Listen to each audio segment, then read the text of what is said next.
Hello friends, तो स्वागत है हमारी नई वीडियो में। तो फ्रेंड्स, जब भी इन्वेस्टमेंट करने की बात आती है तो लगभग हम सभी लोग कंफ्यूज ही रहते हैं।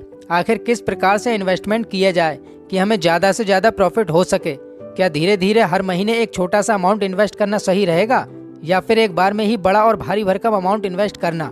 अब SIP और लमसम म्यूचुअल फंड्स जैसे बड़े बड़े शब्द हमें डराना शुरू कर देते हैं और कुछ समझ में नहीं आता कि क्या करें और कैसे करें। तो आइए इस वीडियो के थ्रू समझते हैं कि इन्वेस्टमेंट का कौन सा तरीका आपके लिए सबसे बेस्ट है, और वो भी बिल्कुल सरल शब्दों में। तो बने रहिए इस वीडियो में हमारे साथ एंड तक। दोस्तों, म्यूचुअल फंड्स में इन्वेस्ट करने के दो तरीके हैं। पहला है SIP और दूसरा है लमसम। लंबे समय तक थोड़ा थोड़ा अमाउंट इन्वेस्ट करने को फाइनेंस के शब्दों में SIP कहा जाता है। SIP यानी कि सिस्टमेटिक इन्वेस्टमेंट प्लान, जबकि एक ही बार में भारी भरकम अमाउंट को इन्वेस्ट करने के तरीके को लमसम कहा जाता है। अब बात आती है कि इन दोनों में से कौन सा तरीका इन्वेस्टमेंट के लिए सबसे बेस्ट है। तो आइए जानते हैं कुछ स्टोरीज के थ्रू। दोस्तों, ये है मिस्टर विजय, जो एक 30 साल का वर्किंग प्रोफेशनल है और हर महीने लगभग 25 से 30 हजार रुपए कमाता है। विजय चाहता है कि वो अपना पैसा कहीं पर इन्वेस्ट करे। अब इन्वेस्टमेंट करने के उसके पास दो तरीके हैं। या तो वो लमसम के थ्रू एक बार में ही सारा पैसा इन्वेस्ट कर दे, या फिर वो हर महीने 5-5 हजार रुपए करके SIP में इन्वेस्ट करे। क्योंकि विजय के पास पैसों की थोड़ी कमी है, इसीलिए उसने डिसाइड किया कि वो अगले 20 महीने के लिए 5-5 हजार रुपए SIP में इन्वेस्ट करेगा। तो विजय ने पूरे डिसिप्लिन के साथ अगले 20 महीने तक इन्वेस्ट किया। 20 महीने बाद विजय का ऑन एन एवरेज 12% के हिसाब से टोटल अमाउंट होगा 1,32,000 रुपए, जबकि इन 20 महीनों में उसने टोटल 1 लाख रुपए इन्वेस्ट किए, यानी कि उसे 32,000 रुपए का प्रॉफिट हो गया, जो कि कोई अदर FD नहीं दे सकती थी। अब दूसरी तरफ है मिस कोमल, जो एक फ्रीलांसर फिल्म मेकर हैं। हाल ही में उन्होंने एक प्रोजेक्ट खत्म किया है जिससे उन्हें 1 लाख रुपए प्राप्त हुए हैं, और कोमल चाहती है कि वो इन पैसों को जल्दी से जल्दी कहीं पर इन्वेस्ट कर दे। कोमल की एक रेगुलर इनकम ना होने की वजह से उसे SIP में इन्वेस्ट करना सही नहीं लगा, इसीलिए उसने 1 लाख का पूरा अमाउंट एक बार में ही लमसम के थ्रू इन्वेस्ट कर दिया। अब अगले 10 महीने के बाद मार्केट इतनी डाउन हो गई कि कोमल को अपने इन्वेस्टमेंट का डिसीजन गलत लगा और उसने जल्दी जल्दी में अपना लमसम में इन्वेस्ट किया हुआ पैसा निकाल दिया, जिससे उसे रिटर्न में मात्र 80,000 रुपए ही मिले, यानी कि उसे 20% का लॉस झेलना पड़ा। अब इन दोनों का अगर कंपेयर किया जाए तो विजय और कोमल दोनों ने ही सेम अमाउंट इन्वेस्ट किया था।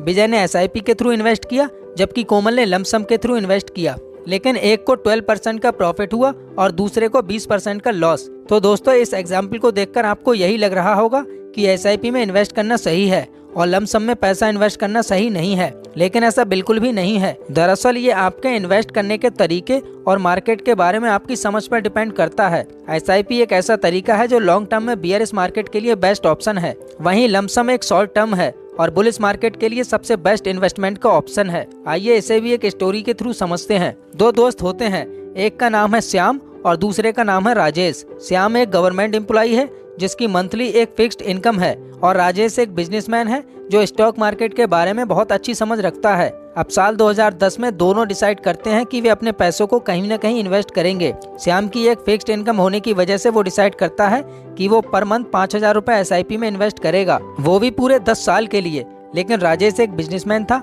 और उसे मार्केट की अच्छी समझ थी, इसीलिए वो लमसम के थ्रू 5 लाख रुपए इन्वेस्ट करेगा। 2010 से लेकर 2020 तक पूरे डिसिप्लिन के साथ श्याम ने प्रत्येक महीने 5-5 हजार रुपए करके टोटल 6 लाख रुपए इन्वेस्ट कर दिए। अब 2020 में आकर उसके पास टोटल अमाउंट था 10,32,000 रुपए, यानी कि उसे लगभग 4 लाख रुपए का प्रॉफिट हुआ, जो कि होता है 10% रिटर्न।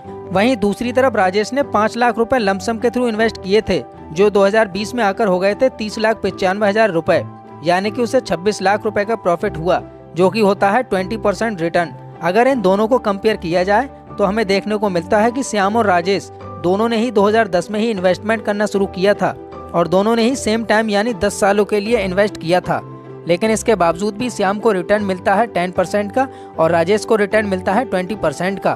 तो अब ऐसा नहीं है कि लमसम में इन्वेस्ट करना ज़्यादा फायदेमंद होता है।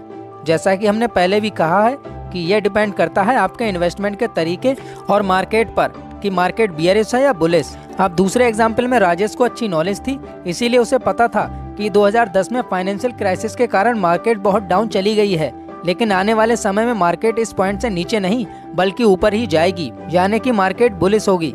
इसीलिए उसने अपना पैसा SIP के थ्रू इन्वेस्ट नहीं बल्कि लमसम के थ्रू इन्वेस्ट किया। वहीं हम कोमल वाले एग्जाम्पल को देखें तो उस एग्जाम्पल में कोमल ने उस समय पर इन्वेस्ट किया था जब मार्केट अपनी बेटर स्थिति में थी लेकिन अगले 10 महीने में ही मार्केट बहुत डाउन हो गई और कोमल ने अपने लमसम में इन्वेस्ट किए पैसे जल्दी जल्दी में निकाल लिए, यानी कि मार्केट उस टाइम बियरिश थी। इसीलिए कोमल को लमसम के थ्रू लॉस झेलना पड़ा। हालांकि कोमल कुछ समय के लिए रुक जाती और विजय की तरह 20 महीने का टाइम पूरा करती तो उसे 20,000 रुपए का लॉस झेलना नहीं पड़ता।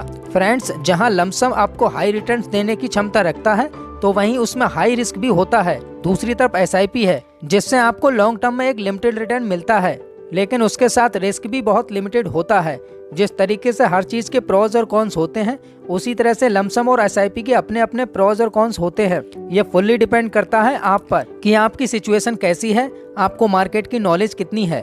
उसी के हिसाब से डिसाइड होता है कि आप इन्वेस्टमेंट का कौन सा तरीका अपनाएंगे। तो फ्रेंड्स, वीडियो में बस इतना ही। मिलते हैं हमारी नेक्स्ट वीडियो में। तब तक के लिए जय Hind and thanks for watching.